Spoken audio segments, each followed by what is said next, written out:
মা একটা চিৎকার মাইরা কয়, আল্লাহ আমি মার গায়াত আমার সন্তানটারে দিয়ে দাও, আমি মারে দুনিয়া থেকে উঠাইয়া নাও। জবান খুলে বলুন না আল্লাহু আকবার। আল্লাহর নবী আবু যর গিফারিকে ডাক দিয়া কোন, রে আবু যর গিফারি, তোমরা তোমাদের মৃত্যুর ঘাটের রশি শক্ত করে বান্ধিও। সাহাবী কয়, ইয়া রাসূলুল্লাহ, ইয়া হাবিবাল্লাহ, ওগো নবীজি মৃত্যুর ঘাটের রশি কি? আল্লাহর নবী কোন, তোমাদের মধ্যে যদি কোনো ব্যক্তি সাগরের মধ্যে নদীর মধ্যে নৌকা পায়, আর সেই নৌকার রশি যদি দুর্বল হয়, সাগরের ঢেউয়ে নদীর পানির শক্তির আঘাতে রশিটি ছিঁড়ে যেতে পারে। উম্মত মৃত্যুর সময় সাকারাতের মুহূর্তে ইবলিস আমার গুনাহগার উম্মতের সামনে আসবে ঈমান লুটার জন্য। রে উম্মত, আমি নবীর বড় কষ্ট লাগে, আমার কোন উম্মত যদি ওই মুহূর্তে শয়তানের কুমন্ত্রণায় পইরা ঈমান নষ্ট করে ফেলে, আর ওই ব্যক্তি যদি ঈমান হারাম মারা যায়, তার জাহান্নামের আগুন ছাড়া উপায় নাই। রে আবু যর, ওই মৃত্যুর ঘাটের রশিটা শক্ত করে দুনিয়ার মায়া, এত মায়া, যেই মায়ার সংসারে, যেই মায়ার পরিবারের জন্য এত কিছু, সব শেষ হয়ে যাবে যখন মৃত্যুর সময় এসে যাবে। একজন বাদশা তার জীবনের সুন্দর করে তার রাজ সিংহাসন সাজাইছে, আনন্দ উপভোগ করতেছে ক্ষণস্থায়ী জিন্দেগির জন্য। হঠাৎ করে গেটের সামনে একজন ফকির আইসা ভিক্ষা চাইছে। কয়, তোর বাদশারে কও আমারে কিছু দেওয়ার জন্য।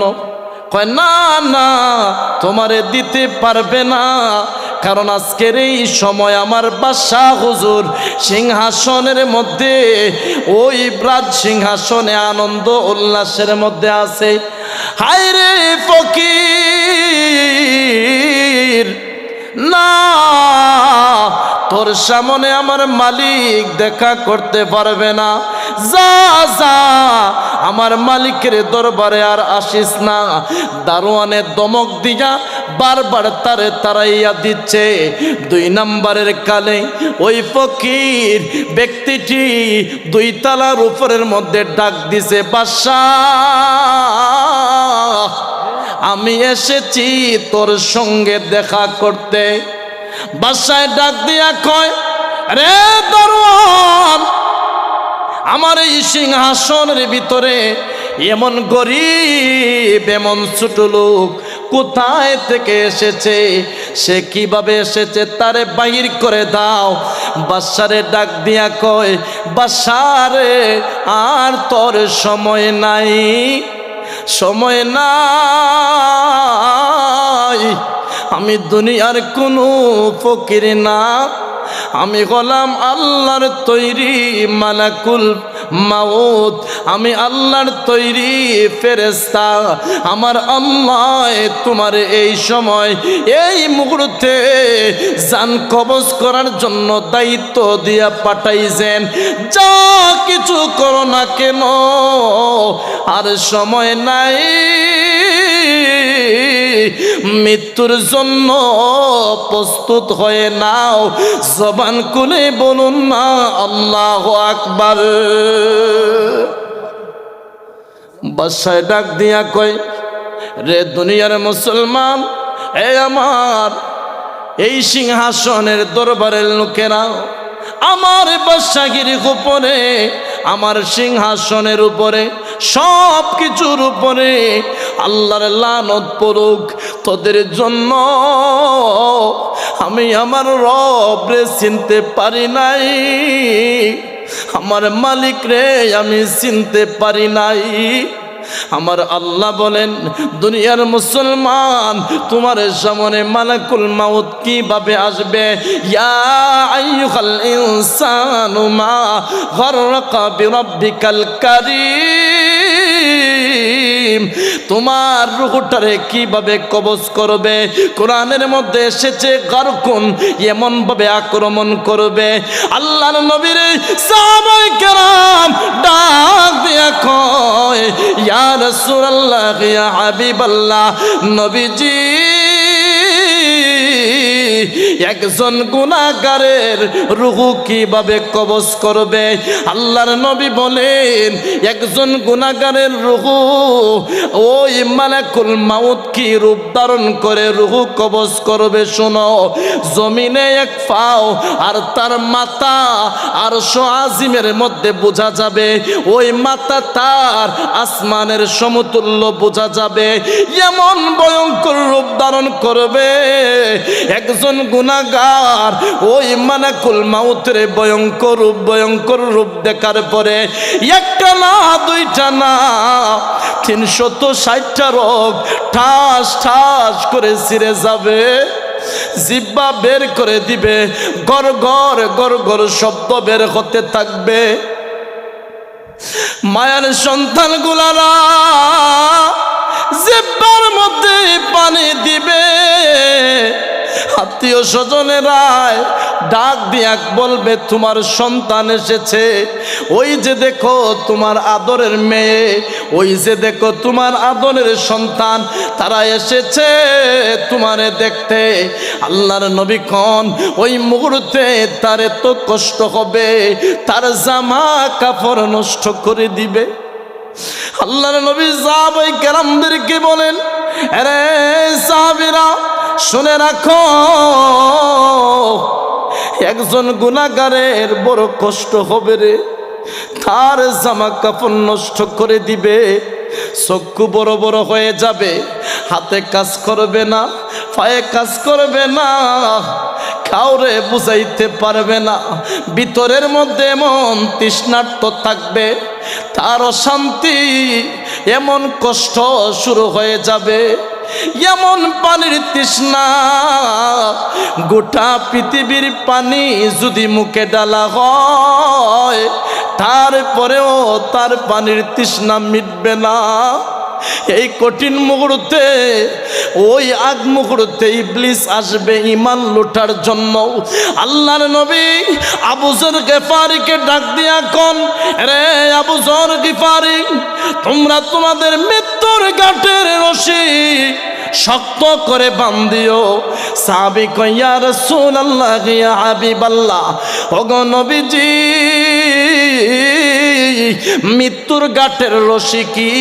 আল্লাহর নবী কোন, তোমাদের মধ্যে যদি কোনো ব্যক্তি সাগরের মধ্যে, নদীর মধ্যে নৌকা পায়, আর সেই নৌকার রশি যদি দুর্বল হয়, সাগরের ঢেউয়ে নদীর পানির শক্তির আঘাতে রশিটি ছিঁড়ে যেতে পারে। উম্মত, মৃত্যুর সময় সাকারাতের মুহূর্তে ইবলিস আমার গুনাহগার উম্মতের সামনে আসবে ঈমান লুটার জন্য।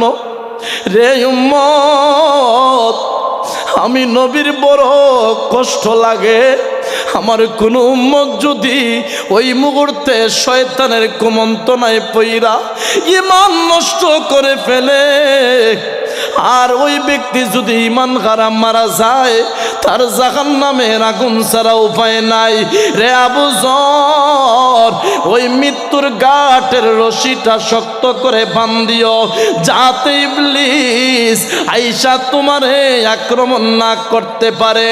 এই জন্য আল্লাহর নবী মৃত্যুর সময়, সাকারাতের সময় ঈমান মজবুত থাকার জন্য আল্লাহর রাসূল বারবার বলছেন, জিকির করবা, দুরূদ শরীফ পড়বা, জিন্দেগিতে কোরআন তেলাওয়াত করবা, সব সময় কাসরাতু যিকরুল মাউত, ওয়া তিলাওয়াতিল কুরআন, সব সময় মৃত্যুর কথা স্মরণ করবা আর আল্লাহর কুরআন সব সময় তেলাওয়াত করবা।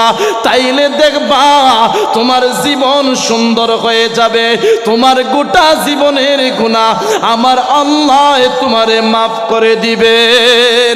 আল্লাহু আকবার। প্রেমিক, রাসূল প্রেমিক, বিশেষ করে মুসলুকুদ্দিন ভাই নাকি হযরত মাওলানা মুসলুকুদ্দিন ভাই বারবার ফোন দিচ্ছেন, মুসলেক আহমদ ভাই নাকি, আচ্ছা, এবং আমার ছোট ভাই আফজল সহ, মিসবাউদ্দিন ভাই সহ, আরও হাবিবুর রহমান ভাই সহ আরও যারা, আমি অনেকের নাম জানি না এবং পোস্টারের মধ্যে অনেকের নাম জায়গা দেওয়া সম্ভব না।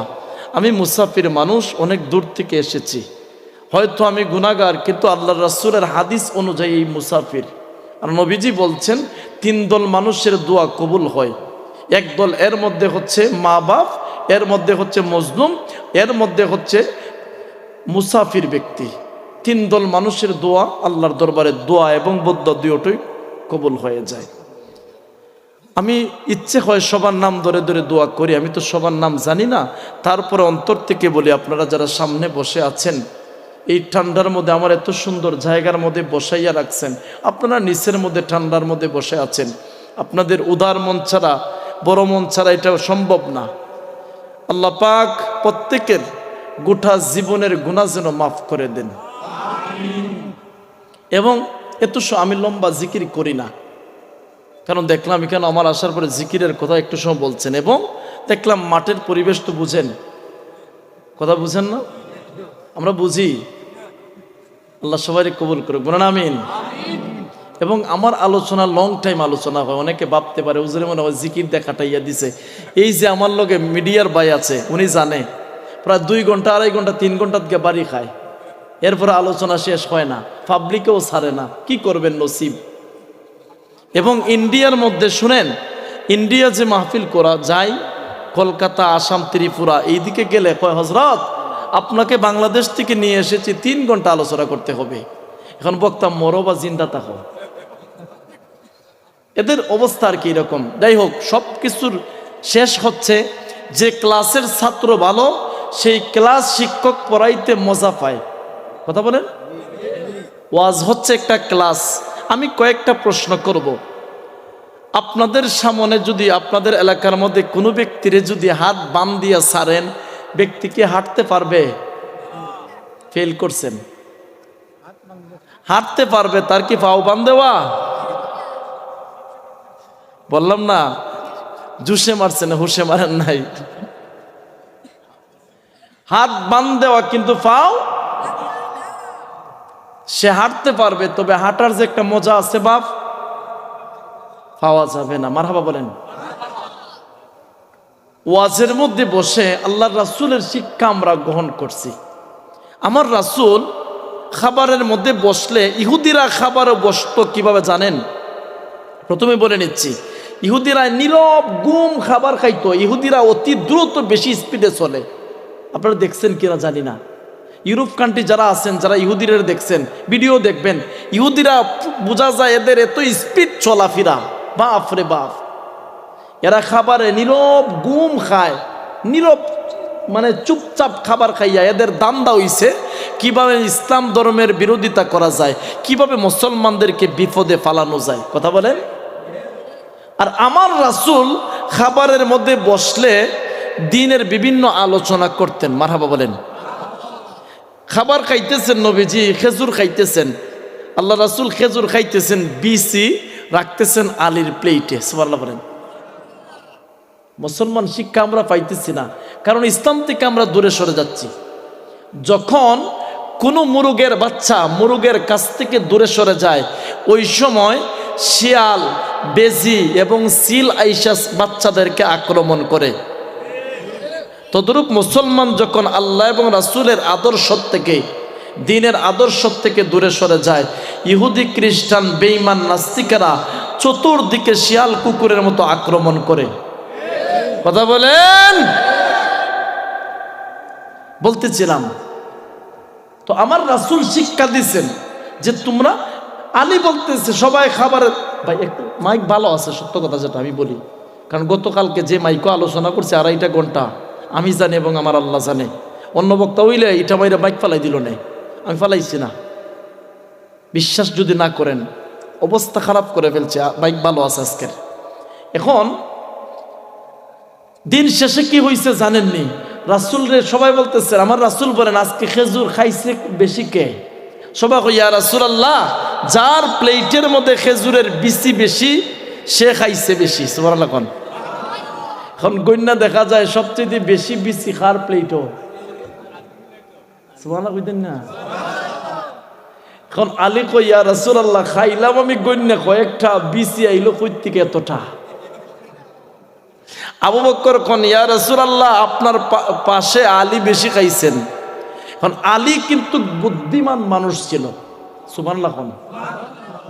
আলীরে আটকাইবার মতো কেউ ছিল না, যার কারণে আমার রাসূল বলেন আনা মাদিনাতুল ইলমি ওয়া আলিয়ুম বাবুহা, আমি হলাম রাসূল, মদিনা শহর এলেমের শহর, আর সেই শহরের দরজা বাবুন, দরজা হচ্ছে আলী। সুবহানাল্লাহ।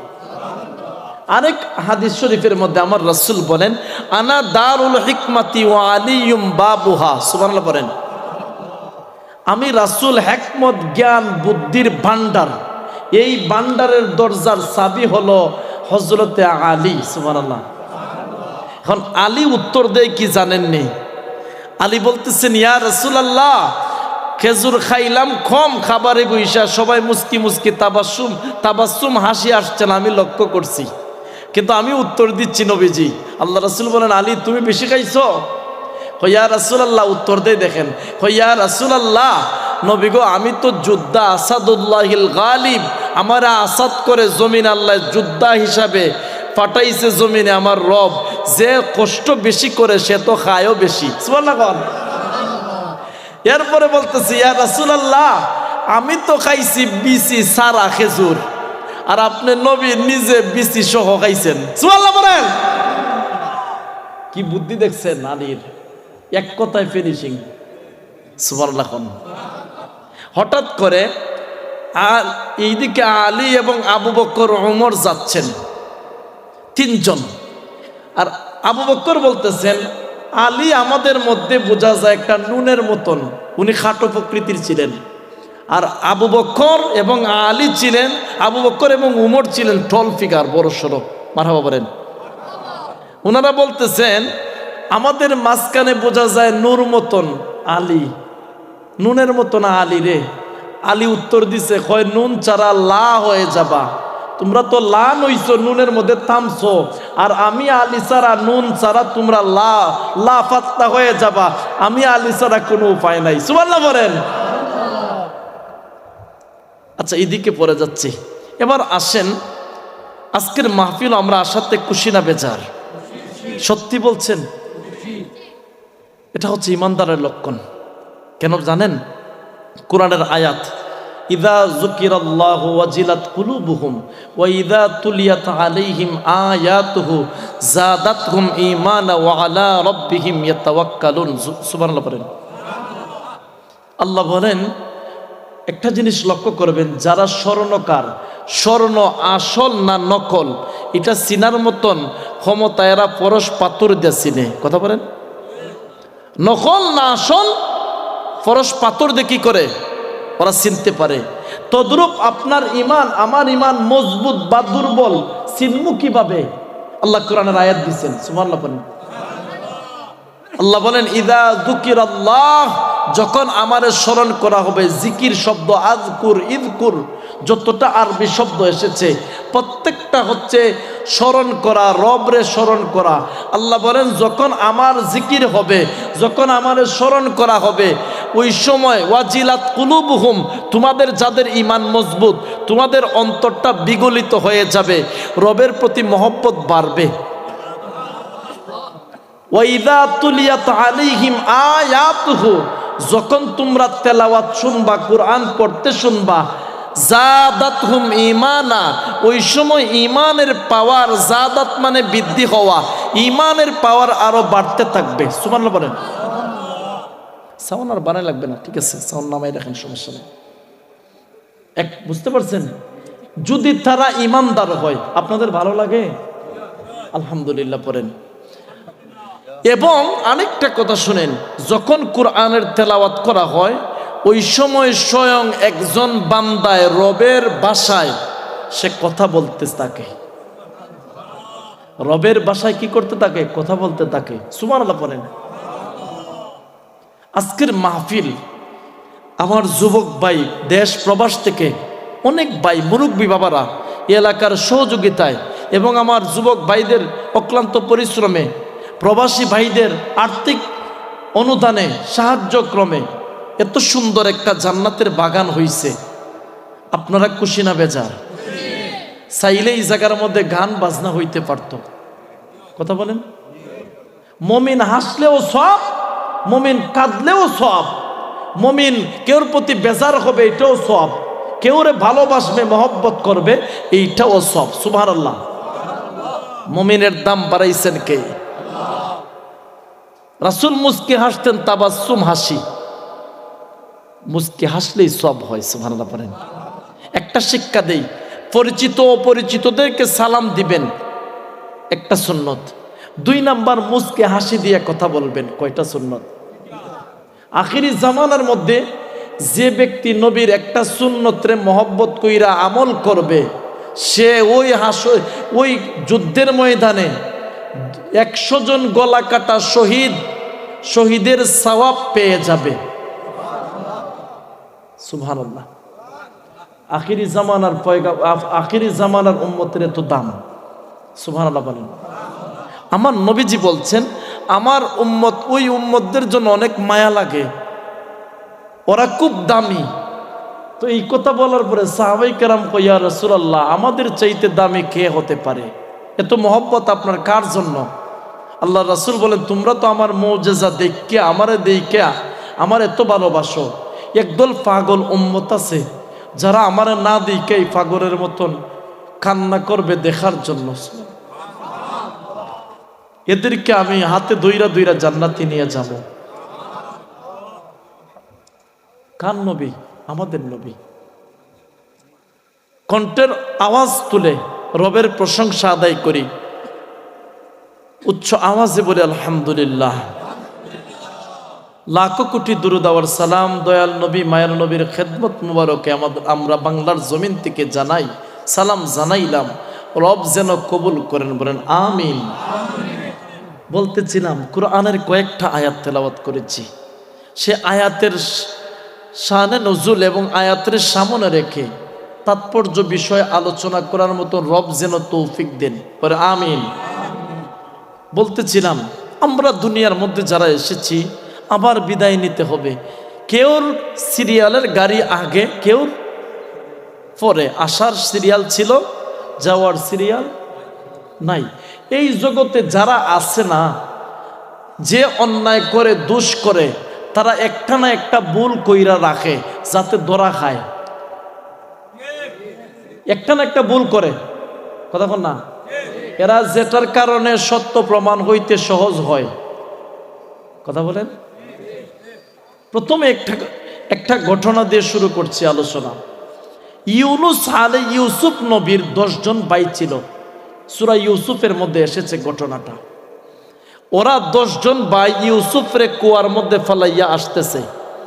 আসার সময় আর একটা জামা, আপনারা তো জানেনই, জামার মধ্যে রক্ত লাগাইয়া আনছে। আইনা বলবে কি, বাবা ওয়াজাআহুম ইশাআইয়াবকুন, আমাদের ভাই ইউসুফরে কি করছে? বাগে খেয়ে ফেলছে। এই যে দেখেন জামা রক্তাক্ত। আসার সময় যে রাস্তা দিয়ে আসতেছে, এই রাস্তা দিয়ে আসার সময় 10 ভাইয়ে ওরা বলতেছে কি জানেন?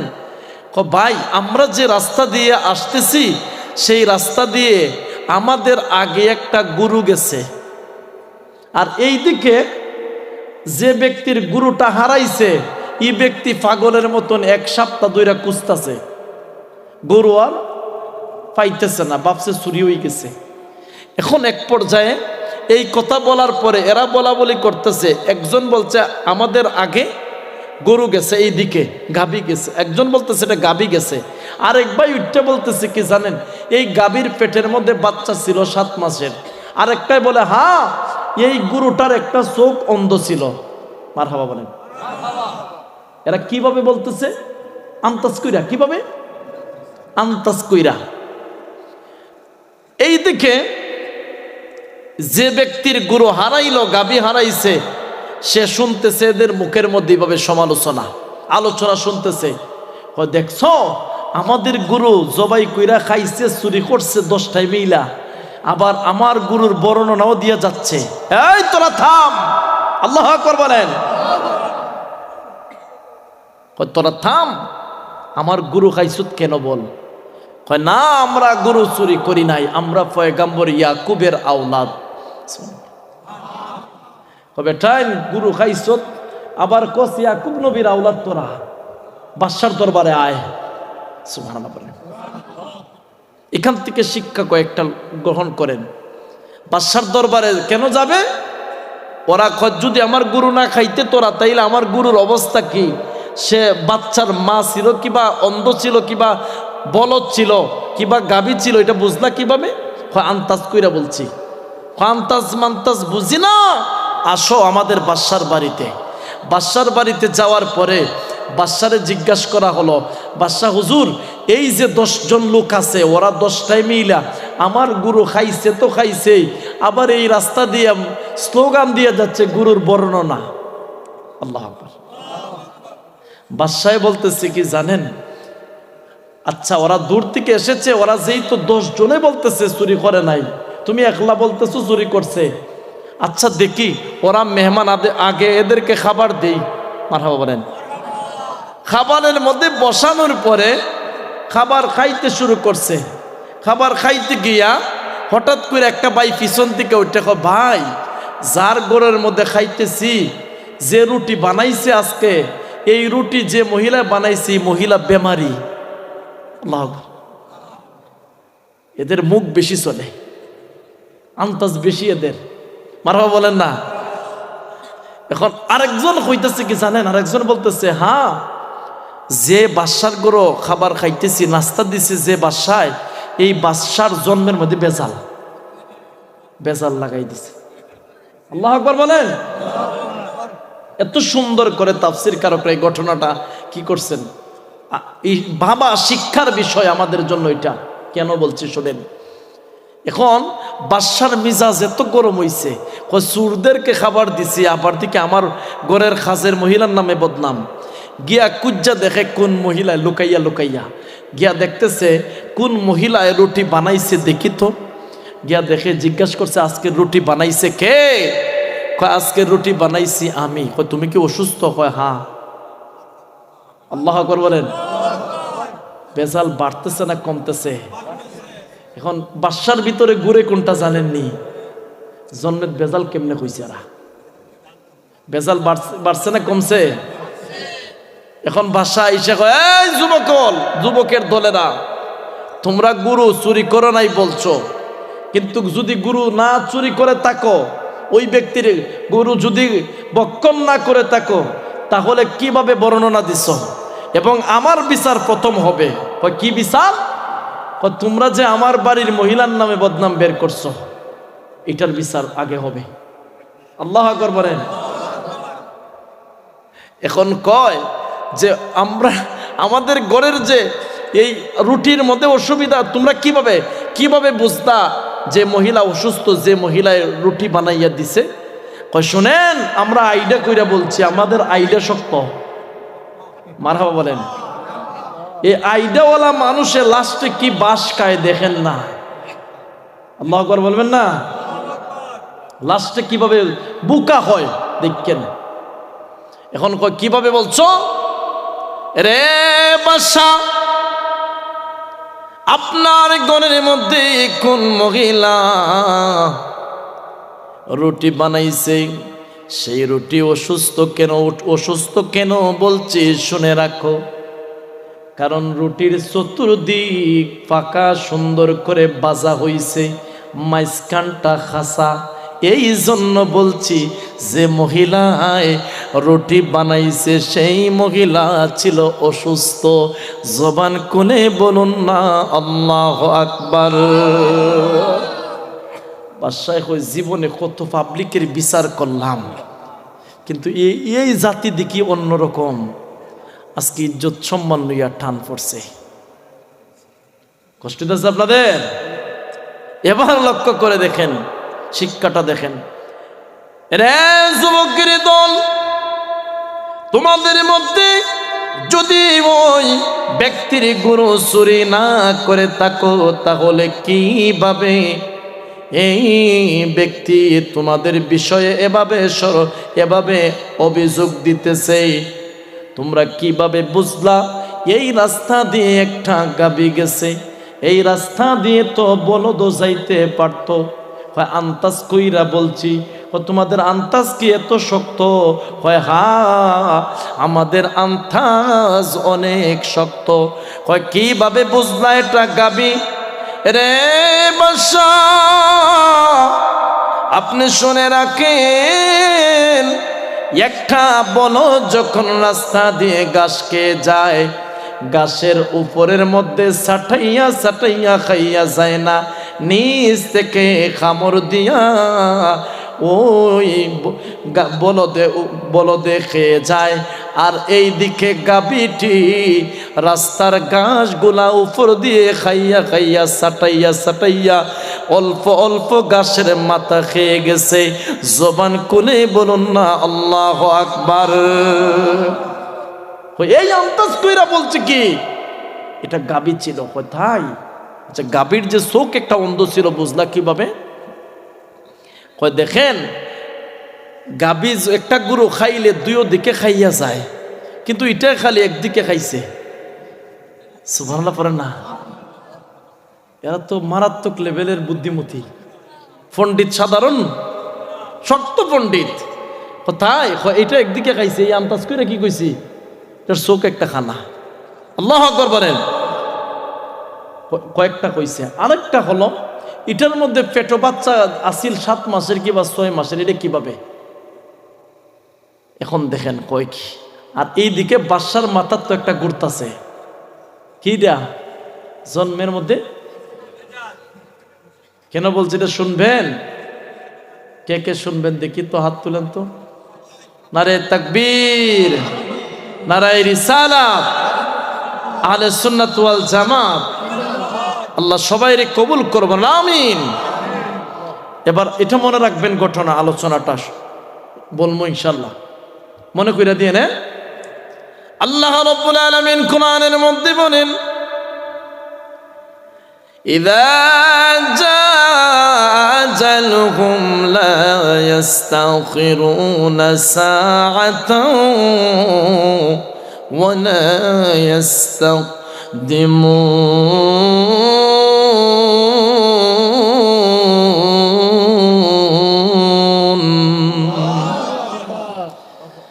রে পৃথিবীর মুসলমান, এই দুনিয়ার জগতে তুমি যতই চলাফেরা করো না কেন, তোমার সামনের মধ্যে যখন আজাল নামক মালাকুল ফেরেশতা আসবে, মালাকুল মাউত সামনে এসে যাবে, ওই মালাকুল মাউত আসার সময় যদি তুমি ব্যবসা বাণিজ্যের মধ্যে, খেতে খামারের মধ্যে, সমাজের ঝামেলার মধ্যে যদি তুমি মগ্ন থাকো, আর মালাকুল মাউত যদি ডাক দেখো, আরে আল্লাহর ফেরেশতা মালাকুল মাউত, আমারে তুমি 5টা মিনিট সময় দাও, আমারে 2টা মিনিট সময় দাও, আমি আমার পরিবারের কাছ থেকে বিদায় নিয়ে নেই। আমি যেন মারা যাওয়ার পরে আমার সন্তানগুলারা অন্য অন্য মানুষদের সঙ্গে ঝামেলার মধ্যে না জড়ায়, আমি ছাড়া তো এরা অসহায় হয়ে যাবে। এ মালাকুল মাউত, আমি ব্যবসার মধ্যে আছি, আমার ব্যবসার কর্মচারীদের কাছ থেকে যেন আমি বিদায় নিয়ে নেই, আমার এই সময়টা দেও। তারা যেন আমার পরিবারের কাছে ব্যবসা বাণিজ্যের সব কিছু হিসাব বুঝাইয়া দেয়। এই জন্য আমার 2টা মিনিট সময় তুমি আমাকে দাও। আল্লাহ বলেন না না, লা ইস্তাকদিমুন, তোমাকে মালাকুল মাউত 1টা মিনিট, 1টা মুহূর্ত, 1টা সেকেন্ডও এমন সময় দিবে না, সঙ্গে সঙ্গে 3.5 হাত বডির ভিতর থেকে তোমার রূহটারে বের করে নিয়ে আসবে। ঘোষণা কার? বলতেছিলাম এই জায়গার মধ্যে কয়েকজন মানুষ আছেন। একদল আছে মা আছে বাবা নাই, আরেক দল আছে বাবা আছে মা নাই, আরো একদল আছে যার মাও নাই বাবাও নাই। আমি জানি না এই জায়গার মধ্যে কার মা জানি কবর থেকে কান্না করতেছে, কার বাবা জানি সন্তানের দিকে এতিমের মতো তাকাইয়া রইছে। বাড়ির মধ্যে যখন যাই বাড়ির কত মানুষ দেখে, যতক্ষণ পর্যন্ত মা বাবারে দেখে না সারাটা বাড়ি যেন খালি খালি অনুভব হয়। আওয়াজ করে বলেন না আল্লাহু আকবার। রে যুবকের দল, যে বাইটার মা আছে ওই বাইটার দোয়া পাওয়ার মতন রাস্তা আছে। যার মা নাই সে জানো মা হারানো কি যন্ত্রণা, যার বাবা নাই সে জানে বাবা হারানো কি কষ্ট। বিগত বছর মা ছিল, এই বছরের মধ্যে মা নাই, কান্দে মা হারাইয়া বাবা হারাইয়া কান্দে। রে যুবকের দল, দুনিয়ার জগতের মধ্যে মা হারাইলে বাবা হারাইলে দোয়া পাওয়ার মতন জায়গা থাকে না। যার মা আছে বাবা আছে, বিপদের মধ্যে পড়লে মা বাবার কাছে দোয়া চাই, মার কাছে দোয়া চাই, বাবার কাছে দোয়া চাই রে। মা বাবায় যখন দোয়া করে বিপদগুলা উদ্ধার করে দেয় আমার আল্লাহ। সুবহানাল্লাহ পড়েন।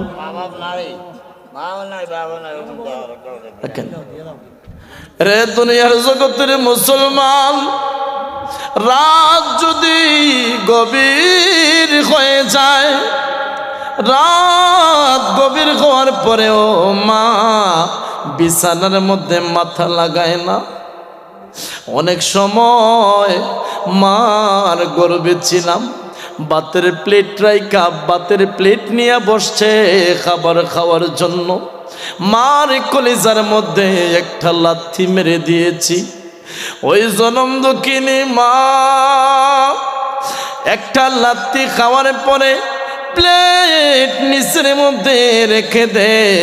পাশের মহিলারা জিজ্ঞাসা করে, বোন রে তুমি কেন এমন করতেছো, তোমার কি হয়েছে?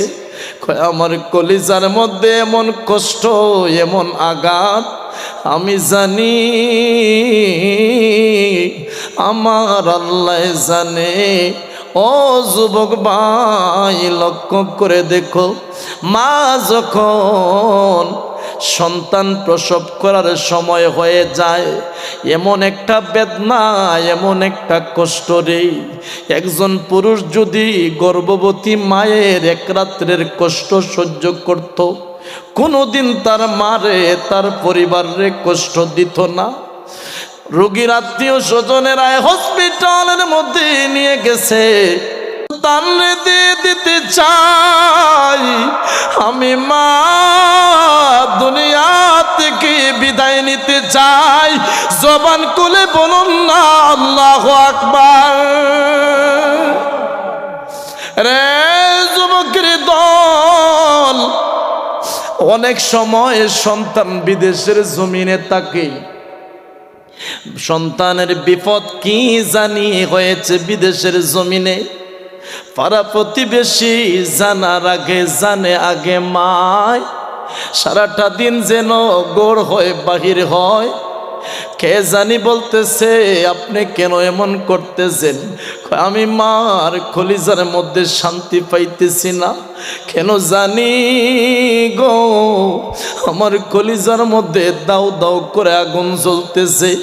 আমার কেন জানি মনে হয় আমার সন্তান বুঝি বিদেশের জমিনে ভালো না। হঠাৎ করে কে জানি গো একটা ফোন দিয়ে কয়, আপনারা কি শুনছেন অমুক নামের ব্যক্তি বিদেশের জমিনে গাড়ি অ্যাক্সিডেন্ট করে মারা গেছে। মা একটা চিৎকার মাইরা কয়, আল্লাহ, আমি মার গায়াত আমার সন্তানটারে দিয়ে দাও, আমি মার দুনিয়া থেকে উঠাইয়া নাও। জবান খুলে বলুন না আল্লাহু আকবার। ওই মারে যারা কষ্ট দিবে রে, ওই বাবারে যারা কষ্ট দিবে, আল্লাহর কসম তার দুনিয়া এবং আখিরাত ধ্বংস হয়ে যাবে। মা বাপরে যদি কষ্ট দেয়, মক্কার ইমাম মদিনার ইমামও যদি হয়, বিশ্ববিখ্যাত আলেমও যদি হয়, মুহাদ্দিসও যদি হয়, ডাক্তারও যদি হয়, ইঞ্জিনিয়ারও যদি হয়, তার জন্য জাহান্নামের আগুন ছাড়া উপায় নাই। জবান খুলে বলুন না ঠিক কিনা? মা বাপরে কষ্ট দেন আপনারা? মা বাপ আপনি আমার জীবনের মেহমান, সারা জিন্দগি থাকবে না। ভাই পায়ে হাত দিয়ে বলি, যতদিন মা বাপরে পাও জীবনে, মা বাপের খেদমত করো, আল্লাহর জান্নাত তোমার জন্য অবধারিত হয়ে যাবে। সুবহানাল্লাহ পড়েন। বলতেছিলাম আমরা দুনিয়ার জগতে আসার পরে যে যেইভাবে জিন্দগিটা কাটাইতেছি, আমরার মুসাফিরের জিন্দগি অনেক লম্বা জিন্দগি। কিভাবে অনেক লম্বা জিন্দগি লক্ষ্য করেন। এক জিন্দগি ছিল রুহু জগতে, আমরা 5টা জগৎ পার হতে হবে। 5টা জগতের মুসাফির। 1 নাম্বার জগৎ হলো রুহু জগৎ। রুহু জগতে এই জায়গার মধ্যে আপনারা যারা আছেন, একে অপরের পাশে আমরা অনেক ছিলাম। আজকে এ দুনিয়ায় আসার পরে আমরার মনে থাকে না। 1 নাম্বার জগৎ রুহু জগৎ। রুহু জগৎ থেকে মায়ের পেটের মধ্যে আমার আল্লাহ পাঠাইছেন। পেটের মধ্যে পাঠানোর পরে ফিল আরহামি কাইফা ইয়াশা, যেই জায়গার মধ্যে দুনিয়ার কোন আত্মীয় স্বজন খাবারের ব্যবস্থা করে নাই, সেই জায়গার মধ্যে আমার আল্লাহ আপনি আমার খাবারের ব্যবস্থা করে দিয়েছেন। চিৎকার দিয়ে বলুন না আল্লাহু আকবার। এবার লক্ষ্য করে দেখুন, মার পেটের ভিতরে আসার পরে কয়েক মাস অতিবাহিত হয়ে যাচ্ছে। পরিবারের মধ্যে একটা আনন্দ, একটা উল্লাস উদযাপন করে। কেন?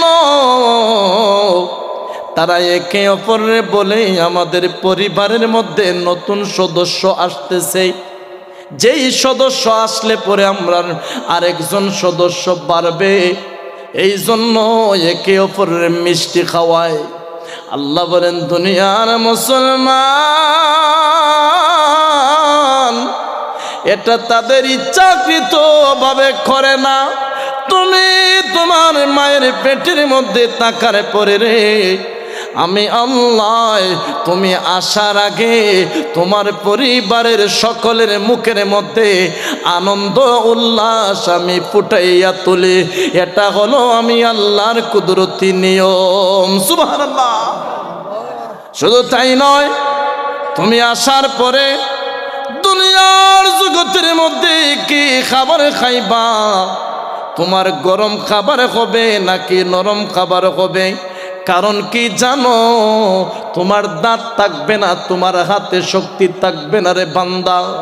আমি আল্লাহ কোরআনের মধ্যে ঘোষণা দিলাম, ওয়ামা মিন দাব্বাতিন ফিল আরদি ইল্লা আলাল্লাহি রিজকুহা। বান্দা,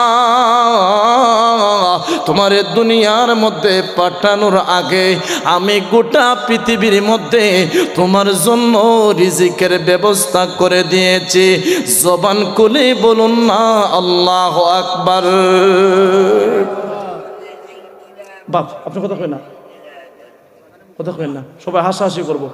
আল্লাহর দোহাই, কষ্ট দিচ্ছে আপনাদের? আর ঘটনা মনে রাখতেন, প্রথমটা মনে আছে আপনাদের? আমার আলোচনা করতে দেন। এক নাম্বার জগৎ রুহু জগৎ, দুই নাম্বার জগৎ হলো মায়ের পেটের ভিতরের জগৎ। মালিক মায়ের পেটের ভিতরে মনে হয় সারা জীবন থাকতে হবে। আল্লাহ বলে না না, তুমি আরেকটা জগতের মধ্যে আসবা। দুই নাম্বার জগৎ থেকে তিন নাম্বার জগতে যে আসমো, আইসা খাওয়া দাওয়া করবো কিভাবে? আল্লাহ কয় বান্দা শুনে রাখো, তোমার এত মায়া করে এত ভালোবাসা আমি বানাইলাম। খালাকতু বিয়াদাইয়া, আমি দুইটা কুদরতি হাত দিয়ে বানাইছি রে বান্দা। তোমারে আমি এত মহব্বত করে বানাইছি, তুমি মায়ের পেটের মধ্যে থাকা অবস্থায় আমি রিজিক দিলাম। মায়ের পেট থেকে আইসা দুনিয়ার মধ্যে খাবার কেমন খাইবা? শক্ত খাবার মুখে দিতে পারবা না, আবার বেশি ঠান্ডা খাবার মুখে দিতে পারবা না, গরম খাবারও মুখে দিতে পারবা না। ওই সময় দুনিয়ার জগতের মধ্যে আমি কোনো সাধারণ খাবার রাখি না, স্পেশালভাবে তোমার মায়ের বুকের মধ্যে আমি গরম দুধের ব্যবস্থা করে রেখে দিয়েছি। অসীম ক্ষমতা যার হাতের মুঠোয়, যার নামে বয়ে যায় ঝরনা নহর, ঠিক কিনা? জবান খুলে বলুন তিনি কে? তারি প্রেমে মন সারা দাও না, প্রভুর প্রেমে মন সারা দাও না, প্রভুর প্রেমে মন সারা দাও না। আল্লাহুম্মা সাল্লি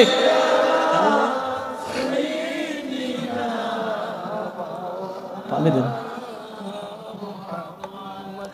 ওয়ালা আলি সাইয়্যিদিনা।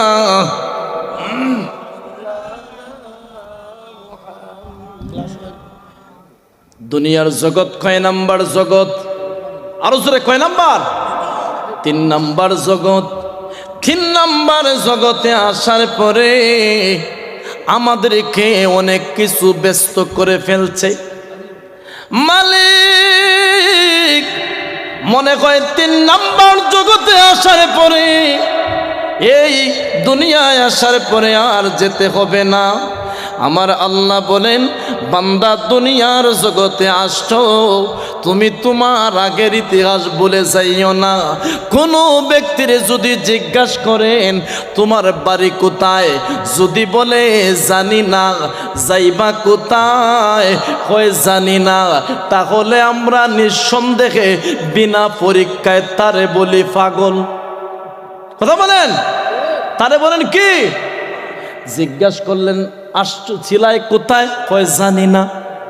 আসছো কোথায়, কয় জানি না। যাইবা কোথায়, কয় জানি না। তাহলে বুঝি মানুষটার মাথার সমস্যা। কথা বলেন। আল্লাহ রাব্বুল আলামিন বলেন, তোমার জিন্দেগি, তোমার এই বাদশাহী, তোমার এই ক্ষমতা, তোমার এই রাজত্ব দুনিয়ার জগতের মধ্যে চিরকালের জন্য না। তুমি চিলাই কোথায় আর যাইবা কোথায়? দুনিয়ার মগ্ন হইয়া দুনিয়ার জগতের লোভ লালসায় পইরা সব ভুলে গেলায় রে। দেখবা এক সময় তোমার দুনিয়ার মুসাফিরখানা শেষ হয়ে গেছে। 1 নাম্বার রুহু জগৎ, 2 নাম্বার মায়ের পেটের ভিতর, 3 নাম্বার হলো আলমে দুনিয়া। আলমে দুনিয়ায় আসার পরে হায় রে মায়া, এত মায়া, সন্তানের জন্য বাবার এত মায়া, বাবার জন্য সন্তানের মায়া। এই মায়া ত্যাগ করতে আমরা পারি না। আমার আল্লাহ কোরআনের মধ্যে বলেন, কুল্লু নাফসিন যায়িকাতুল মাউত। হে আমার বান্দা, তুমি বইলা যাইও না, তোমার একবার মৃত্যুর স্বাদ গ্রহণ করতে হবে। শুধু তাই নয়, আরো একটা আয়াত দিলাম, আল্লাযী খালাকাল মাউতা ওয়াল হায়াতা লিয়াবলুয়াকুম আইয়ুকুম আহসানু আমালা। জবানটা খুলে বলুন না আল্লাহু আকবার।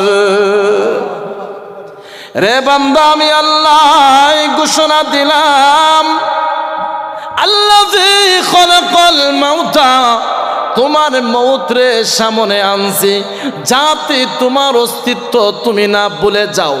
কারণ তোমার মুসাফির খানা, মুসাফিরের জিন্দিগি, সফরের জিন্দিগি বেশি দিনের জন্য না। তুমি এক এক করে 3 নাম্বার জগতে আসছো। 3 নাম্বার জগৎ থেকে যাইতে বড় কষ্ট লাগে।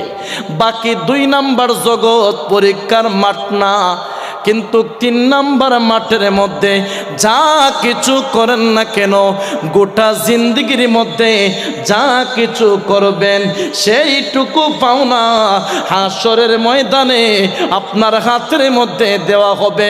ইকরা কিতাবাক, বান্দা তুমি তোমার আমল নামার খাতাটা পড়ো। জিন্দিগির মধ্যে তুমি কি করছো এই আমলের খাতাটা তুমি পড়ো। জবান খুলে বলুন না আল্লাহু আকবার। ঘোষণা কার? এবার আসেন, এরপরে আরেকটা প্রশ্ন করবেন, বান্দারে তোমারে এমন কি মায়ায় আমি রবের কাছ থেকে তোমারে দূরে সরাইছে? সুবহানাল্লাহ বলেন। তোমারে কি এমন মায়ায় আমি রবের রাস্তা থেকে তোমারে বুলাইছে? হায় রে মায়া, যেই মায়ার কারণে তুই তোর রবরে বইলা গেলি, তুই কি তোর জীবনের অস্তিত্ব লক্ষ্য করস না? তুই যেই বাড়ির মধ্যে বসবাস করবি, সেই বাড়ির মধ্যে তোর আগে কত মুরব্বি ছিল, তোর চাইতে তোর কত মায়ার বন্ধু ছিল। আজকে অনেকেই দুনিয়ার বুকে নাই, তারা অনেকেই জীবনের শেষ গোসল দিয়া বিদায় নিছে। হায় রে দুনিয়া, এই দুনিয়ার মধ্যে কত মায়া। অল্প দিনের জিন্দেগির জন্য কত কিছু আয়োজন করলাম, যে আয়োজন 60 বছর 70 বছরের জন্য। এই অল্প দিনের ক্ষণস্থায়ী জিন্দেগির জন্য কত কিছু আয়োজন করলাম। কেউ সুদ খায়, কেউ ঘুষ খায়, কেউ মিথ্যা সাক্ষী দিয়া টাকা বানায়। কিন্তু অল্প দিনের জিন্দেগি বেশি দিন স্থায়িত্ব হয় না। যেই কবরের মধ্যে, হাসরের মধ্যে অনন্তকাল থাকতে হবে, এই অন্ধকার কবরের কথা আমাদের ভিতরের মধ্যে বই ঢুকে না। জবান খুলে বলুন ঠিক কিনা? আরে মুসলমান, তুমি তোমার রবরে বইলা গেলা। তোমার রব কোরআনের মধ্যে বলেন, লা ইয়াগুররান্নাকা তাকাল্লুবুল্লাযীনা কাফারু ফিল বিলাদ মাতাউন কলিল। তুমি দুনিয়ার যশকীর্তি লোভ লালসা কাফের কুফারের সম্পত্তি দেখা তোমার জিন্দেগিটারে বরবাদ করে দিতেছো। বান্দা, না না, তোমরা কাফেরের ধন সম্পদ বেদিনদের ক্ষমতা দেইকা লোভ লালসা কইরো না, আফসোস কইরো না। আমি আল্লাহ এদের সম্পত্তি, এদের ক্ষমতা সব কিছু আমি আল্লাহ জাহান্নামের মধ্যে নিক্ষিপ্ত করব, আর তোমাদের জন্য পরকালের জগতে অনন্তকাল সুখের জন্য জান্নাত নির্ধারণ করে রেখে দিয়েছি। জবান খুলে বলুন না সুবহানাল্লাহ। কয় নাম্বার জগৎ? আরো জোরে। 3 নম্বর জগতের মধ্যে আমার রাসূল বলেন, আদ-দুনিয়া সিজনুল মুমিনিন ওয়া জান্নাতুল কাফিরিন। জান্নাত আরামদায়ক জায়গা হলো কাফের কুফারের। এইদিকে নবী এই কথা বলছেন, আর কোরআনের মধ্যে আল্লাহ বলছেন, তোমরা কাফের বেঈমানের সম্পত্তি দেইকা লোভ লালসা কইরো না, আফসোস কইরো না। তোমাদেরকে আমি আল্লাহ অনেক ভালোবাসি। বান্দা, শয়তানে বারবার আমার কাছে বলছে, লা তাকউদান্না লাহুম সিরাতাকাল মুস্তাকিম। আল্লাহ, আপনি জাহান্নাম বেশি করে তৈরি করেন, কারণ আপনার বান্দাদেরকে সহজ সরল রাস্তা দিয়ে চলতে দেব না, মাহফিলের মধ্যে আসতে দিব না, নামাজের মধ্যে অমনোযোগী বাড়াইয়া দিব। আপনার বান্দাদেরকে আমি আমার সঙ্গে জাহান্নামের মধ্যে নিয়ে যাবো। এই জন্য আপনি জাহান্নাম বেশি করে তৈরি করেন, জান্নাত কম করে নির্মাণ করেন। আমার আল্লাহ বলেন, বান্দা, আমি আল্লাহ আমার বান্দাদেরকে ভালোবাসা জান্নাত আমি 8টা বানাইছি, আর জাহান্নাম কম করে আমি বানাইছি। জবান খুলে বলুন না সুবহানাল্লাহ। তিনি কে? এবার আসেন মৃত্যুর সংবাদ। হায়রে দুনিয়ার মায়া,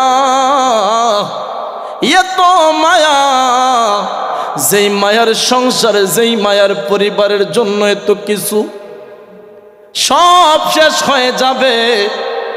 যখন মৃত্যুর সময় এসে যাবে, একজন বাদশা তার জীবনের সুন্দর করে তার রাজ সিংহাসন সাজাইছে, আনন্দ উপভোগ করতেছে ক্ষণস্থায়ী জিন্দেগির জন্য। হঠাৎ করে গেটের সামনে একজন ফকির আইসা ভিক্ষা চাইছে। কয়, তোর বাদশারে কও আমারে কিছু দেওয়ার জন্য। কয়, না না, তোমারে দিতে পারবে না, কারণ আজকের এই সময় আমার বাদশা হুজুর সিংহাসনের মধ্যে, ওই রাজ সিংহাসনে আনন্দ উল্লাসের মধ্যে আছে। হায় রে ফকির, না, তোর সামনে আমার মালিক দেখা করতে পারবে না। যা যা, আমার মালিকের দরবারে আর আসিস না। দারোয়ানে ধমক দিয়া বারবার তারে তাড়াইয়া দিচ্ছে। 2 নম্বরের কালে ওই ফকির ব্যক্তিটি 2 তলার উপরের মধ্যে ডাক দিছে, বাদশাহ, আমি এসেছি তোর সঙ্গে দেখা করতে। বাদশায় ডাক দিয়া কয়, রে দারোয়ান, আমার এই সিংহাসনের ভিতরে এমন গরিব, এমন ছোট লোক কোথায় থেকে এসেছে, সে কিভাবে এসেছে, তারে বাহির করে দাও। বাদশারে ডাক দিয়া কয়, বাদশারে, আর তোর সময় নাই, সময় নাই। আমি দুনিয়ার কোনো ফকির না, আমি হলাম আল্লাহর তৈরি মালাকুল মাউত, আমি আল্লাহর তৈরি ফেরেশতা। আমার আল্লাহ তোমার এই সময়, এই মুহূর্তে জান কবজ করার জন্য দায়িত্ব দিয়া পাঠাইছেন। যা কিছু করো না কেন, আর সময় নাই, মৃত্যুর জন্য প্রস্তুত হয়ে নাও। জবান খুলে বলুন না আল্লাহু আকবার। বাদশাহ ডাক দিয়া কয়, রে দুনিয়ার মুসলমান, এ আমার এই সিংহাসনের দরবারের লোকেরা, আমার বাদশাহীর উপরে, আমার সিংহাসনের উপরে, সব কিছুর উপরে আল্লাহর লানত পড়ুক। তোদের জন্য আমি আমার রব রে চিনতে পারি নাই, আমার মালিক রে আমি চিনতে পারি নাই। আমার আল্লাহ বলেন, দুনিয়ার মুসলমান, তোমার সামনে মালাকুল মাউত কিভাবে আসবে? ইয়া আইয়ুহাল ইনসানু মা গররাকা বিরাব্বিকাল কারীম, তোমার রূহটারে কিভাবে কবজ করবে? কোরআনের মধ্যে এসেছে গারকুন, এমন ভাবে আক্রমণ করবে। আল্লাহর নবীর সাহাবায়ে কেরাম ডাক দিয়া কয়, ইয়া রাসূলুল্লাহ, ইয়া হাবিবাল্লাহ, নবীজি একজন গুনাহগারের রূহ কিভাবে কবজ করবে? আল্লাহর নবী বলেন, একজন গুনাহগারের রূহ ওই মালাকুল মাউত কি রূপ ধারণ করে রূহ কবজ করবে? শোনো, জমিনে এক পাও আর তার মাথা আরশ আজিমের মধ্যে বোঝা যাবে, ওই মাথা তার আসমানের সমতুল্য বোঝা যাবে, এমন ভয়ঙ্কর রূপ ধারণ করবে। একজন গুনাহগার ওই মালাকুল মাউতের ভয়ঙ্কর রূপ দেখার পরে একটা না, দুইটা না, 360টা রোগ ঠাস ঠাস করে ছিঁড়ে যাবে, জিহ্বা বের করে দিবে, গড় গড় শব্দ বের হতে থাকবে। মায়ের সন্তান গুলারা জিহ্বার মধ্যে পানি দিবে, আত্মীয় স্বজনেরাই ডাক দিয়া বলবে, তোমার সন্তান এসেছে, ওই যে দেখো তোমার আদরের মেয়ে, ওই যে দেখো তোমার আদরের সন্তান, তারা এসেছে তোমারে দেখতে। আল্লাহর নবী কোন ওই মুহূর্তে তার এত কষ্ট হবে, তার জামা কাপড় নষ্ট করে দিবে। আল্লাহর নবী সাহাবায়ে কেরামদেরকে বলেন, আরে সাহাবীরা শুনে রাখো, একজন গুনাহগারের বড় কষ্ট হবে রে, তার জামা কাপড় নষ্ট করে দিবে, চক্ষু বড় বড় হয়ে যাবে, হাতে কাজ করবে না, পায়ে কাজ করবে না, কাউরে বুঝাইতে পারবে না, ভিতরের মধ্যে এমন তৃষ্ণার্ত থাকবে, তার অশান্তি, এমন কষ্ট শুরু হয়ে যাবে, এমন পানির তৃষ্ণা, গোটা পৃথিবীর পানি যদি মুখে ডালা হয়, তারপরেও তার পানির তৃষ্ণা মিটবে না। এই কঠিন মুহূর্তে, ওই আগ মুহূর্তে ইবলিস আসবে ঈমান লুটার জন্য। আল্লাহর নবী আবু যর গিফারিকে ডাক দিয়া কোন, রে আবু যর গিফারি, তোমরা তোমাদের মৃত্যুর ঘাটের রশি শক্ত করে বান্ধিও। সাহাবী কয়, ইয়া রাসূলুল্লাহ, ইয়া হাবিবাল্লাহ, ওগো নবীজি, মৃত্যুর ঘাটের রশি কি? আল্লাহর নবী কোন, তোমাদের মধ্যে যদি কোনো ব্যক্তি সাগরের মধ্যে, নদীর মধ্যে নৌকা পায়, আর সেই নৌকার রশি যদি দুর্বল হয়, সাগরের ঢেউয়ে নদীর পানির শক্তির আঘাতে রশিটি ছিঁড়ে যেতে পারে। উম্মত, মৃত্যুর সময় সাকারাতের মুহূর্তে ইবলিস আমার গুনাহগার উম্মতের সামনে আসবে ঈমান লুটার জন্য। রে উম্মত, আমি নবীর বড় কষ্ট লাগে, আমার কোন উম্মত যদি ওই মুহূর্তে শয়তানের কুমন্ত্রণায় পইরা ঈমান নষ্ট করে ফেলে, আর ওই ব্যক্তি যদি ঈমান হারা মারা যায়, তার জাহান্নামের আগুন ছাড়া উপায় নাই। রে আবু যর, ওই মৃত্যুর ঘাটের রশিটা শক্ত করে বান্ধিও, যাতে ইবলিস আইসা তোমারে আক্রমণ না করতে পারে।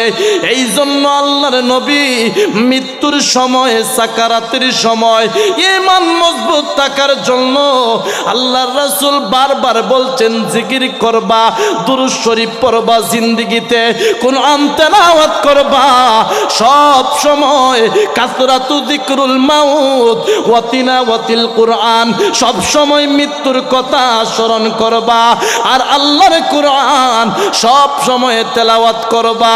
তাইলে দেখবা তোমার জীবন সুন্দর হয়ে যাবে, তোমার গোটা জীবনের গুনাহ আমার আল্লাহ তোমারে মাফ করে দিবেন।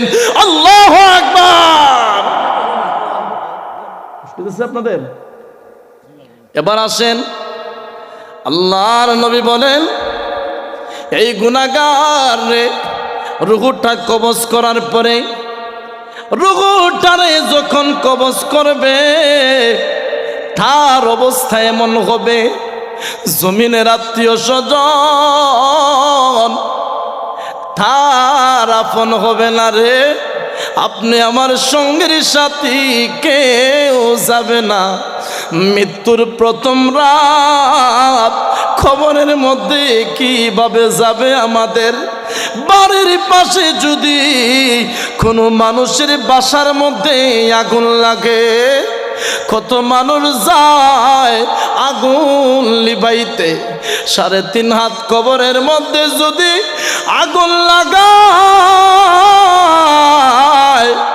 ফেরেশতারা যদি শাস্তি দেয় রে, কেউ যায় না, কেউ যায় না, সন্তান যায় না, বিবি যায় না, ভাই যায় না, বন্ধু যায় না। আপনি আমার জাহান্নামের আগুন থেকে বাঁচাইতে চিৎকার দিয়ে বলুন ঠিক কিনা? এবার আসেন, ওই ব্যক্তির অবস্থা কেমন হবে? হাদিস শরীফের মধ্যে এসেছে, আল্লাহর নবী বলেন তোমাদের কোনো ব্যক্তিরে যখন রূহ কবজ করবে, ওই সময় মালাকুল মাউত ফেরেশতা প্রথম আসমানের মধ্যে গিয়া নক করবে। প্রথম আসমানের মধ্যে যখন নক করবে, দরজা দায়িত্বমান ফেরেশতা আছে, ফেরেশতায় ডাক দিয়া কই বলবে, ও আপনারা কে এসেছেন? দরজার মধ্যে কেন নক করতেছেন? কয় আমি হলাম ফেরেশতা। কেন আসছেন? বলে আমার সঙ্গে একজন রূহুরে নিয়ে আসছি। কেন আপনি রূহ নিয়ে আসছেন? কয় বাহির থেকে তারে জান্নাতের চতুর্দিক বাহির থেকে দেখানোর জন্য। সুবহানাল্লাহ বলেন। তার বডিটা জমিনের মধ্যে, যখন দরজা খুলবে বলবে দেখি তার আমল নামার খাতা কেমন। দেখবে তার আমলের মধ্যে নামাজ আছে, রোজা আছে, আল্লাহর গোলামি সুন্দর করে করছে, আলেমুল আমাদের সঙ্গে মহব্বত ছিল, নবীর সুন্নাত আঁকড়িয়ে ধরেছে। যখন আমল ভালো, ওই ব্যক্তির রূহ উপরে নেওয়ার জন্য রাস্তা খুলে দিবে। সুবহানাল্লাহ। হায়রে দুনিয়া, এই দুনিয়ার জন্য এত আয়োজন, এত বিলাসবহুল বাড়ি গাড়ি করলাম, মৃত্যুর পরে কবরে কোনো কিছু নেওয়া যাবে না। মালাকুল মাউত ওই রূহটা নিয়ে যাবে, তার বডি জমিনের মধ্যে পড়ে থাকবে। রূহ যখন নিয়ে গেছে, তারে জান্নাতের চতুর্দিক ঘুরাইয়া নিয়ে আসছে, আর আনার পরে বলে আল্লাহর তৈরি ফেরেশতা কয়, রে আল্লাহর বান্দা, এই যে জান্নাত বাহির থেকে দেখতেছো, তোমারে দাফন করার পরে তোমার রূহটা এই জান্নাতের মধ্যে দেওয়া হবে। চিৎকার দিয়ে বলুন না আল্লাহু আকবার। এবার মুহূর্তের ভিতরে গুনাহগারের রূহ সেম ভাবে নিয়ে যাবে। একজন ইমানদারের সম্পর্কে বাকাতিস সামাওয়াতি ওয়াল আরদ, জমিন পর্যন্ত আসমান পর্যন্ত কান্দে, আল্লাহর নবী বলেন জমিন কেন কান্দে? বলে আল্লাহ, এই মানুষটা আমার বুক থেকে বিদায় নিচ্ছে, ওই মানুষটি সব সময় আমার বুকে সেজদা দিছে, এই জন্য তার মৃত্যুর পরে আর দেখা যাবে না। এই মানুষটি বিদায় নিয়ে যাচ্ছে। আসমান কেন কান্দে? আসমানে বলে, আসমানের ফেরেশতারা আম্মালাতাল আরশ, ওই আরশ বহনকারী ফেরেশতারাও কান্দে। কয় মালিক, আপনার গোলামে যখন তাহাজ্জুদ পড়তো, নামাজ পড়তো, তার ইবাদতের গ্রান যখন এই দিকে যাইতো, আমরা অনেক খুশি হইতাম। এখন ওই ব্যক্তি দুনিয়া থেকে বিদায় নিয়ে গেছে, আর তার গ্রান, তার ইবাদতের আনন্দ মজা আমরা দূর থেকে গ্রানটা পাইমু না। এই জন্য আমরা আজকে আসমান এবং জমিন ওই ব্যক্তির জন্য কান্না করতেছি। চিৎকার দিয়া কন্যা আল্লাহু আকবার। এক কবি বলে কি জানি, যখন এসেছেন ববে কেঁদেছ তুমি, হেসেছে সবে এমন জীবন করো গঠন, মরিলে হাসিবে তুমি কাঁদিবে। এখন দেখেন এই ইমানদারের জন্য আসমান জমিন পর্যন্ত কান্দে। সুবহানাল্লাহ পড়েন। এবার আসেন, আল্লাহর নবী বলেন গুনাহগারের রূহ কেমন হবে। এখন দেখেন আমরা যাদের গুনাহ আছে উপায় নাই, গুনাহগারের অবস্থা কেমন হবে। সেম ভাবে গুনাহগারের রূহটারে কবজ করবে। কবজ করার পরে তার রূহ নিয়ে যাবে প্রথম আসমানে, দরজা খোলার জন্য নক করবে। বলবে কে? বলবে আমি একটা রূহ নিয়ে আসছি। কোথায় যাইবা? হয় তারে জান্নাত বাহির থেকে দেখাই আনবো। তার বডি কোথায়? হয় এখনো জমিনে। হায় পৃথিবী, ফেরেশতা বলে দাঁড়াও, তার আমল নামার খাতা দেখি, তার জীবনে কেমন আমল করছে। তাকাইয়া দেখবে তার জীবনে নামাজ নাই, তার জীবনে কোনো ইবাদত পাওয়া যায় নাই, নবীর প্রতি দুরূদ পাওয়া যায় নাই, আল্লাহর জিকির পাওয়া যায় না, হালাল ভাবে চলা চরিত্র করে নাই, জিন্দেগিটা সব নষ্ট করে দিছে। কথা ছিল করবে গোলামি, দুনিয়ায় আইসা দুকা পড়ছে শয়তানি। কথা বলেন ঠিক কিনা? হায়রে দুনিয়ার মুসলমান, ওই ফেরেশতা বলবে তার তো আমল ভালো না, তার এই দরজা খুলে দেওয়া যাবে না। মালাকুল মাউত ওই সময় তার রূহটারে তার একটা খালা কাপড় পরিধান করাইবে, আর জমিনের নিচে তামা আছে, তামার নিচে হলো জাহান্নামের আগুন। বলবে না ফরমান, তোরে আশা কইরা নিয়ে গেছিলাম জান্নাত বাগির থেকে দেখানোর জন্য, নামাজ পড়স নাই, আল্লাহর গোলামি করস নাই, জীবনটারে বরবাদ করে দিলি। এই যে দেখ, তোরে দাফন করার পরে তোর ওই জাহান্নামের আগুন দিয়ে জ্বালানো হবে। ওই মুর্দাই সঙ্গে সঙ্গে দেখার পরে হাউ মাও করে কানবে, আর আত্মীয় স্বজনের পাও ধরবে, সন্তানের ডাক দিবে, সন্তান তুই না জানোস আমি বাবা এই মাটির মধ্যে ঘুমাইতে পারি না, তুই না জানোস আমি কমলি সারা সুন্দর করে ঠান্ডার মধ্যে ঘুমাইতে পারি না, গায়ের মধ্যে মশা মাছি বসলে আঘাত করি মেরে ফেলি, কিন্তু কই খবরের মধ্যে কত শিয়াল কুকুর, কত শিয়াল কুকুরে প্রস্রাব পায়খানা করবে, কত সাপ বিচ্ছু আপনি আমার বডির মধ্যে আঘাত করবে। একটা শিয়াল কুকুর, একটা সাপ বিচ্ছুরে আমরার তাড়ানোর মতন ক্ষমতা থাকবে না। চিৎকার দিয়া কন্যা ঠিক কিনা? মৃত্যু নিয়ে ভাবেন। এবার আসেন, তো নাফরমানে দেখাই আনছে জাহান্নামের শাস্তি। এবার গোসলের সময় শেষ বিদায়ের গোসল, আত্মীয় স্বজনেরা গোসল দেয়, জন্মের পরে অন্যরা গোসল করাইছে,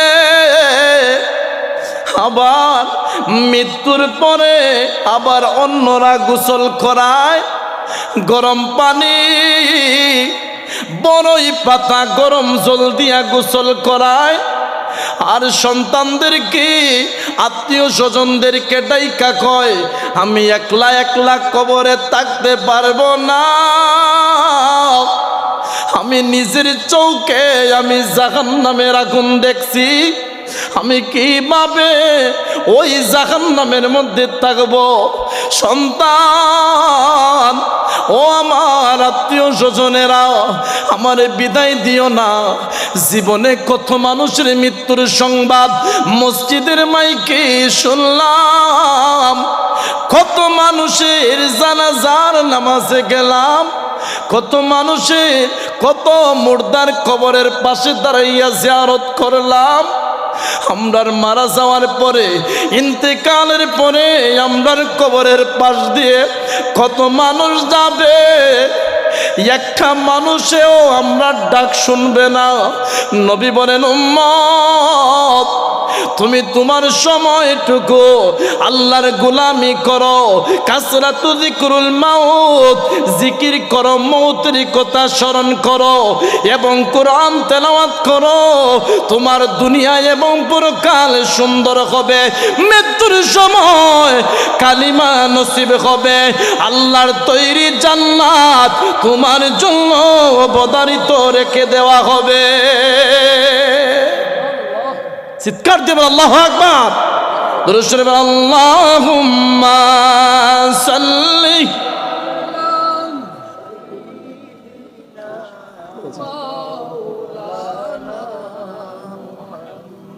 ওয়ালা আলি সাইয়্যিদিনা।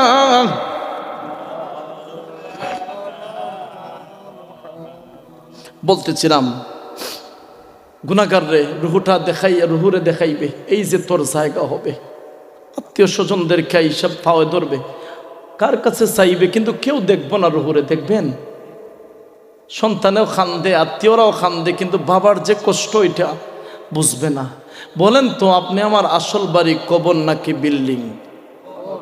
কবর নাকি বিল্ডিং? সারা জীবন থাকবেন, যেতে হবে কবরে। 4 নম্বর জগৎ কবর, 5 নম্বর জগৎ হলো হাসর। এরপরে বাবা আদমের সন্তান যদি বৈধভাবে যদি আমরা বাবার আদর্শ মানি, তাহলে আল্লাহর তৈরি জান্নাত। সুবহানাল্লাহ পড়েন।